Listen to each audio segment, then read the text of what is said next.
Today we're going to talk about the way that most people market their businesses. The typical customer lifecycle is chock full of waste and holes. Today I'm going to show you these areas of waste because this is one of the main reasons why so many small businesses fail just after they get started. I'm also going to give you a framework that will allow you to recapture this waste and take your business to a completely new level. It's really helpful for you to think about your customer lifecycle as a series of milestones that every customer is going to go through. So first, you're going to do some work to attract interested people who will show up to your website as a visitor, or they may show up to your social profile. Then you're going to do work to make that visitor turn into a lead by capturing their information so that you can then follow up and reach out and communicate with them. The next milestone is you're going to take that lead, you're going to turn them into a paying customer who actually gives you money for the very first time. And then finally, you're going to turn that customer into a fan, somebody who buys from you again, refers all of their friends, and also says nice things about you in reviews online. As I mentioned earlier, the typical customer lifecycle is full of holes and waste. So let's talk about each of these areas of waste really quickly. So first, you've done a lot of work to generate interest in your business, and you've got somebody who's come to your website. They're a visitor.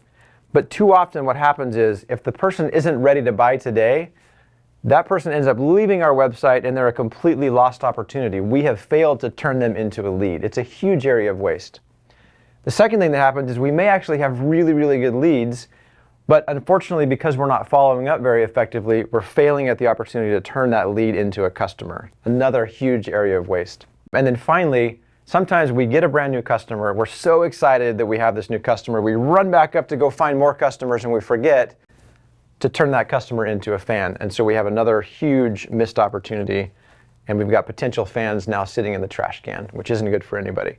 Now, when you look at this picture, it is no wonder why small businesses have such a hard time growing. It's because there's waste happening throughout the entire customer lifecycle. Let's use some real numbers as an example of how this plays out in a business. Let's say, for example, that we spent a bunch of time and energy generating traffic to our website, and let's say that we got we're going to use round numbers here. Let's say we got 1,000 visitors to the site, okay? And through all of our work and effort, those 1,000 visitors turned into 100 leads, okay? So the 1,000 goes down to 100 here. And then we implement our sales process, and those 100 leads turn into 10 customers, 10 paying customers, okay? Well, what happens if I'm the business owner, I'm not happy with 10 customers, I want to get up to 20 customers? Well, the default approach that most business owners take is they say, okay, I've got to go double the investment in my time and my money to get twice as many visitors to my website so that I can have twice as many leads, so that I can have twice as many customers. The great news is there's a way for you to double your customers without having to double the amount of money and time that you're spending generating leads. The answer is plug the holes in your customer lifecycle using Lifecycle Automation. Lifecycle Automation is a framework that we created over a decade ago that helps you to evaluate your customer lifecycle, find the areas of waste, and get rid of them.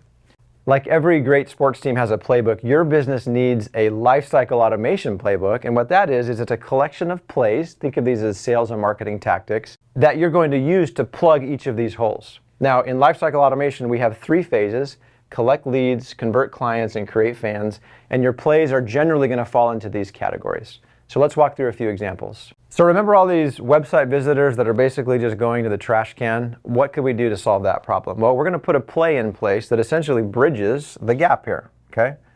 So in your business, depending on what your business is, you're going to use a different play, okay? In your business, you might need to run what we call a lead magnet download play. What's that? Well, you're going to create an educational asset, a downloadable thing that you can offer to your prospects. And when they come to your website, if they're not ready to buy, that's okay, because they have an option to download this free educational guide. And what that means is they're going to give you their contact information, and you now have just bridged this gap. They've now become a lead. So that visitor that would have left before and gone into the trash can has now made it to the next milestone. Now, if you spend a lot of time out networking and meeting people in person, then you may choose a different play here. You may have a networking lead intake form, for example. So that's a form that you're going to have that when you're out in your networking meetings, it's a really simple way for you to collect the information. Instead of collecting that card that ends up down here in the trash can, you have a very systematic way to put that lead into your system and maybe even send them some educational information, right? So you're going to change the game there. So a lot of different options for these collect leads plays, but what's important is that in your playbook, you have the right play to plug the holes for your business. Now, I want you to stop and think about this. In your business, if you plug this hole and you knew that on your website, you had a compelling offer to collect leads for people that weren't ready to buy today, what would happen in your business? How many more visitors that are going into the trash today would end up becoming leads and eventually become customers? Now let's talk about the gap between leads and customers. The statistics show that somewhere between 7 and 12 contacts are required before somebody is going to actually do business with you. The sad truth is that most businesses stop following up after 1 or 2 follow-ups, which means most of the opportunity that you have in converting leads into clients is gone. It's this waste. Well, not a problem, because we're going to put in place a play that's going to eliminate this waste. So in your business, if you are implementing a lead magnet play to collect leads, a natural follow-up play over here for converting clients would be a lead magnet follow-up play. Okay, so we'll say lead magnet follow-up. What is this? Well, you've collected the person's information in a form, right? And now what you're going to do is you're going to have a follow-up, a series of maybe emails and text messages that go out to every single person that requested that lead magnet. And you're going to follow up with them to try to get them to take the next step in your buying process. Now for you, that might be a sales consultation, like maybe you want to offer a free consult, or it might be that you're actually offering the product that you sell. But we've got to have that thing in place so that these new leads are not slipping through the cracks anymore. We're plugging that hole. Now, if you have a lot of old leads, maybe that have been on your list for a long time and they're not very engaged, you might need to do a re-engagement play. You might need to send a special offer out to try to get those leads who have been disengaged to re-engage. So there are a lot of opportunities here for you. The most important thing is that you have the right place to plug your holes. And I want you to imagine this. What would happen if you knew that every time you got a new lead, they were being followed up with consistently and automatically, so that they were getting those 7 to 12 touches every single time? That's what Lifecycle Automation is all about.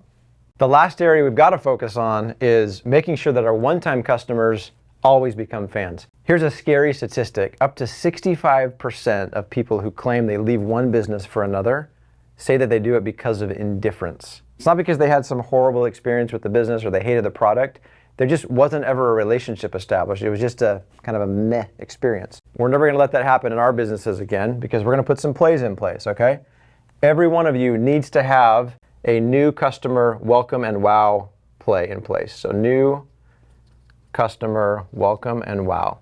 This is going to make sure that when new customers come in, you're communicating with them the most important things, you're anticipating their needs, you're welcoming them to the family, you're establishing a relationship that's going to last forever. So we're collecting the leads, we're following up to convert them into new customers, right? We've got our new customer welcome and wow campaign that's coming in here.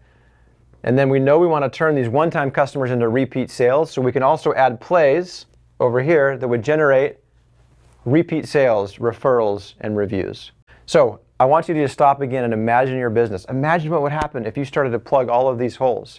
You want to go from 10 to 20 sales, this is the way you do it. You eliminate the waste that is dragging your business down by implementing your Lifecycle Automation playbook. Keap was designed specifically to help you automate your customer lifecycle. If you'd like to take a look and see what Keap can do for you, sign up for a free trial today.